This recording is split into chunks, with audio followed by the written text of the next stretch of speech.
ഹരേ രാമ ഹരേ രാമ രാമ രാമ ഹരേ ഹരേ ഹരേ കൃഷ്ണ ഹരേ കൃഷ്ണ കൃഷ്ണ കൃഷ്ണ ഹരേ ഹരേ. നമസ്തേ. ശ്രീമദ് ഭാഗവതത്തിലെ ദശമസ്കന്ധത്തിലെ ശ്രീ കൃഷ്ണാവതാരം കഥാസാരം തുടരുന്നു. ഓം നമോ ഭഗവതേ വാസുദേവായ.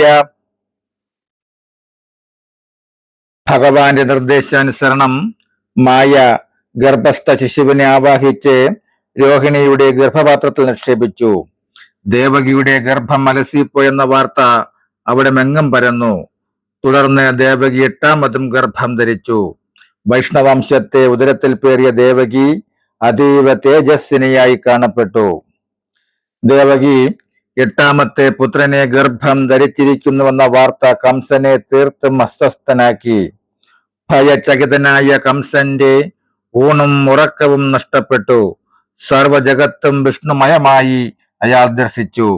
ദിനരാത്രങ്ങൾ കടന്നുപോയി.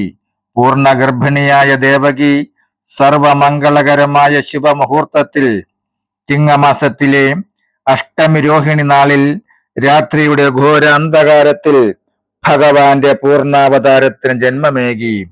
ദേവകിക്കും വസുദേവർക്കും ഭഗവാൻ തന്റെ ദിവ്യരൂപം കാട്ടിക്കൊടുക്കുകയും അവരുടെ പൂർവജന്മ വൃത്താന്തങ്ങൾ വെളിപ്പെടുത്തുകയും ചെയ്തു. തുടർന്ന് തന്നെ ഗോകുലത്തിലെ നന്ദഗോപന്റെ ഗൃഹത്തിലെത്തിക്കുവാനും അവിടെ നിന്നും മായയെ കാരാഗൃഹത്തിലേക്ക് കൊണ്ടുവരുവാനും ഭഗവാൻ അരുളി ചെയ്തു. ശേഷം ഭഗവാൻ തേജസ്വിയായ ബാലനായി മാറി. വസുദേവർ തികഞ്ഞ വാത്സല്യത്തോടെ കുഞ്ഞിനെ കയ്യിലെടുത്തു. എന്നാൽ കാരാഗൃഹത്തിൽ നിന്നും ഏത് വിധേന പുറത്തിറങ്ങുമെന്ന് അദ്ദേഹം ചിന്തിക്കവേ വാതിലുകൾ മലർക്കെ തുറന്നു. പടയാളികളൊക്കെയും ഗാഠനിദ്രയിലാണ്ട് കിടപ്പായിരുന്നു. വസുദേവർ കുഞ്ഞുമായി പുറത്തേക്കിറങ്ങി. കോരിച്ചൊരിയുന്ന പേമാരിയിൽ യാത്ര പുറപ്പെട്ട വസുദേവർക്കും കുഞ്ഞിനും ഭഗവാന്റെ തൽപ്പമായ അനന്തൻ ഫണം വിടർത്തി കുട പിടിച്ചു. പേമാരിയിൽ കരകവിഞ്ഞൊഴുകിയ കാളിന്തി വസുദേവർക്ക് മുന്നിൽ വഴിമാറിക്കൊടുത്തു. ഈ വിധം യാതൊരു കുഴപ്പവും കൂടാതെ അദ്ദേഹം ഗോകുലത്തിലെത്തുകയും തന്റെ പുത്രനെ യശോദയുടെ അരികിൽ കിടത്തി. അവിടെ കിടന്ന പെൺകുഞ്ഞിനെ കയ്യിലെടുത്ത് തിരികെ കാരാഗൃഹത്തിലെത്തുകയും ചെയ്തു. ഇതൊന്നും തന്നെ ആരും അറിഞ്ഞില്ല. വസുദേവർ തിരികെ എത്തിയുടൻ വാതിലുകൾ വീണ്ടും താനെ അടഞ്ഞു. നിദ്രയിലാണ്ടിരുന്ന ഭടന്മാർ കുഞ്ഞിന്റെ കരച്ചിൽ കേട്ട് ഞെട്ടി ഉണർന്നു. ദേവകി കുഞ്ഞിന് ജന്മമേകിയെന്ന വാർത്ത അറിയിക്കുവാൻ അവർ കൊട്ടാരത്തിലേക്ക് ഓടി. വൃത്താന്തമറിഞ്ഞ കംസൻ കാരാഗൃഹത്തിലെത്തിച്ചേർന്നു. ജനിച്ച കുഞ്ഞ് പെൺകുട്ടിയാണെന്നറിഞ്ഞ കംസൻ അമ്പരന്നു. എന്നാൽ അതും വിഷ്ണുവിന്റെ മായ പ്രയോഗമായിരിക്കുന്നുവെന്ന് കരുതിയവൻ ആ പൈതലിനെ വധിക്കുവാനായി കയ്യിലെടുത്തു. സോദരിയുടെ വിലാപം കംസന്റെ ശിലാഹൃദയത്തെ തെല്ലും സ്പർശിച്ചില്ല. കുഞ്ഞിനെ നിലത്തടിക്കുവാനായി ഒരുങ്ങിയ കംസന്റെ കയ്യിൽ നിന്നും ആ ശിശു വഴുതി ആകാശത്തേക്ക് ഉയരുകയും അഷ്ടഹസ്തങ്ങളിലും ആയുധമേന്തിയ വിഷ്ണു മായയുടെ രൂപം സ്വീകരിക്കുകയും ചെയ്തു. ചിരിച്ചുകൊണ്ട് ദേവി പറഞ്ഞു, ഹേ മൂഢനായ കംസ, നിന്റെ കാലൻ ഭൂമിയിൽ ജന്മം കൊണ്ടു കഴിഞ്ഞു. നീ എന്തൊക്കെ ചെയ്താലും അവൻ നിന്നെ തീർച്ചയായും വധിക്കും. ശേഷം ദേവി അപ്രത്യക്ഷമായി.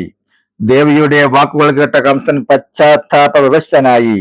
അവൻ ദേവകിയെയും വസുദേവരെയും മോചിപ്പിച്ചു. പിറ്റേ ദിവസം മന്ത്രിമാർ കംസനെ ദർശിക്കുവാനായി എത്തിച്ചേർന്നു. കംസൻ നടന്ന കാര്യങ്ങളൊക്കെയും വിശദമായി അവരെ അറിയിച്ചു. അവർ കംസന്റെ ഉള്ളിൽ വീണ്ടും പാപചിന്തകൾ നിറച്ചു. തൽഫലമെന്ന വണ്ണം ദേവന്മാരുടെ കേന്ദ്രശക്തിയായ ഭഗവാൻ വിഷ്ണുവിനെ വേരോടെ നശിപ്പിക്കുവാൻ അവർ പദ്ധതിയിട്ടു. വേദയജ്ഞാദികൾ, മന്ത്രജപം, ഹോമകർമ്മങ്ങൾ, ഭഗവത് പൂജകൾ എന്നിവ മുടക്കുവാനും ഭക്തരെയും താപസന്മാരെയും ബ്രാഹ്മണരെയും പശുക്കളെയും നശിപ്പിക്കുവാനും അവൻ നിശ്ചയിച്ചു. 10 നാൾക്കുള്ളിൽ പട്ടണങ്ങളിലും ഗ്രാമങ്ങളിലും പിറന്ന എല്ലാ പൈതങ്ങളെയും കൊല്ലുവാൻ അവർ തീരുമാനിച്ചു. തുടർന്ന് കംസൻ തന്റെ അനുയായികൾക്ക് യഥാവിധി നിർദ്ദേശങ്ങൾ നൽകി. അവരെ എല്ലാ ദിക്കുകളിലേക്കും അയച്ചു. അവരാകട്ടെ പരമാവധി ജനങ്ങളെ ഉപദ്രവിച്ചു. നമസ്തേ. അടുത്ത ഭാഗം പൂതനാമോക്ഷം തുടരും അടുത്ത വ്യാഴാഴ്ച. ഹരേ രാമ ഹരേ രാമ രാമ രാമ ഹരേ ഹരേ ഹരേ കൃഷ്ണ ഹരേ കൃഷ്ണ കൃഷ്ണ കൃഷ്ണ ഹരേ ഹരേ. ഓം സ്വസ്തി പ്രജാഭ്യാ പരിപാലയന്താം ന്യായേന മാർഗേണ മഹിം മഹിഷ്യാം. ഗോബ്രാഹ്മണേഭ്യ ശിവമസ്തു നിത്യം. ലോകാ സമസ്താ സുഖിനോ ഭവന്തു. ലോകാ സമസ്താ സുഖിനോ ഭവന്തു. ലോകാ സമസ്താ സുഖിനോ ഭവന്തു. ഓം കരചരണകൃതം വാ കായജം കർമ്മജം വാ ശ്രവണനയനജം വാ മാനസം വാഭരാധം വിഹിതമവിഹിതം വാ സർവമേധക്ഷമസ്വ. ജയ ജയ കരുണാബ്ദേ ശ്രീ മഹാദേവ ശംഭോ. ജയ ജയ കരുണാബ്ദേ ശ്രീ മഹാദേവ ശംഭോ. ജയ ജയ കരുണാബ്ദേ ശ്രീ മഹാദേവ ശംഭോ. ഓം കായേന വാചാ മനസ്സേന്ദ്രിയർവാ ബുദ്ധ്യാത്മനാ വാ പ്രകൃതേ സ്വഭാവത് കരോമി യദ്യ സകലം പരസ്മൈ നാരായണായേതി സമർപ്പയാമി. നാരായണായേതി സമർപ്പയാമി. സർവം ശ്രീനാരായണായേതി സമർപ്പയാമി.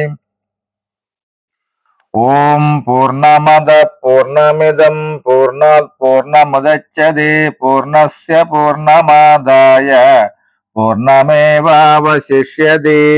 ഓം ശാന്തി ശാന്തി ശാന്തി. നമസ്തേ. ഈ ചാനൽ ആദ്യമായി കാണുന്നവർ ഈ വൈകുണ്ഠം ഭാഗവതാമൃത ഇളയ ചാനൽ സബ്സ്ക്രൈബ് ചെയ്ത ബെല്ലും ഓണാക്കിയാൽ എല്ലാ ദിവസവും ശ്രീമദ് ഭഗവത്ഗീതയിലെ ഓരോ ശ്ലോകം വരികളും അർത്ഥവും സഹിതം, അതുപോലെ എല്ലാ തിങ്കളാഴ്ചയും കാലകാലേശ്വരനായ മഹാദേവനായ പരമേശ്വരന്റെ അവതാര ലീലകൾ പ്രതിപാദിക്കുന്ന ഹാലാസ്യ മഹാത്മ്യ പാരായണം വരികൾ സഹിതം, അതുപോലെ എല്ലാ വ്യാഴാഴ്ചയും ശ്രീമദ് ഭാഗവതത്തിലെ ശ്രീകൃഷ്ണാവതാരം കഥാസാരം. നമസ്തേ.